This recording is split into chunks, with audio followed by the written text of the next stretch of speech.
Item ಯಾವುದೇ ಇರಲಿ try ಮಾಡಿ ಆಚಿ ಚಿಕನ್ ಮಸಾಲಾ. ಆಚಿ ಚಿಕನ್ ಮಸಾಲಾ ಬಹಳ ಪ್ರಭಾವಿ ನಾಯಕ ಎಸ್ ಮಲ್ಲಿಕಾರ್ಜುನ್ ಅವರ ಹೆಸರು ಕೂಡ ಮುಂಚೂಣಿಯಲ್ಲಿದೆ. ಸೊ ಕಳೆದ ಬಾರಿಯೂ ಕೂಡ ಅವರು ಸಚಿವರಾಗಿ ಕಾರ್ಯವನ್ನ ನಿರ್ವಹಿಸಿದ್ದಾರೆ.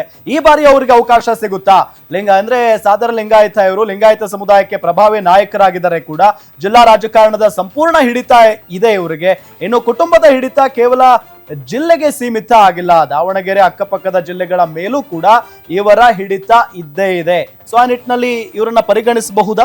ಎಸ್ ಮಲ್ಲಿಕಾರ್ಜುನ್ ಅನ್ನೋದಕ್ಕಿಂತಲೂ ಕೂಡ ಶ್ಯಾಮನೂರು ಕುಟುಂಬ. ಹೌದು, ಶ್ಯಾಮನೂರು ಕುಟುಂಬದ ಪ್ರಭಾವ ಕೇವಲ ದಾವಣಗೆರೆಗೆ ಅಷ್ಟೇ ಸೀಮಿತ ಆಗಿಲ್ಲ. ಈ ಕಡೆ ಚಿತ್ರದುರ್ಗ, ಆ ಕಡೆ ಬಳ್ಳಾರಿ ಕೆಲ ಕ್ಷೇತ್ರಗಳು, ಮೇಲ್ಗಡೆ ಹಾವೇರಿ, ಈ ಎಲ್ಲದಕ್ಕೂ ಕೂಡ ಅನ್ವಯ ಆಗುತ್ತೆ. ಹೀಗಾಗಿ ಇವ್ರಿಗೆ ಡಿ ಕೆ ಶಿವಕುಮಾರ್ ಮತ್ತೆ ಸಿದ್ದರಾಮಯ್ಯ ನನಗನ್ಸುತ್ತೆ ಎಸ್ ಮಲ್ಲಿಕಾರ್ಜುನ ಹೊರತುಪಡಿಸಿ ಬೇರೆ ಯಾರನ್ನು ಕೂಡ ಆ ಜಿಲ್ಲೆಯಿಂದ ಮಾಡುವಂತಹ ಮನಸ್ಥಿತಿಯಲ್ಲಿ ಸದ್ಯದ ಪರಿಸ್ಥಿತಿಯಲ್ಲಿ ಇಲ್ಲ. ಹೀಗಾಗಿ ಬಹುತೇಕ ಎಸ್ ಮಲ್ಲಿಕಾರ್ಜುನ್ ಅವರ ಹೆಸರು ಬಹಳಷ್ಟು ರೇಸಲ್ಲಿದೆ.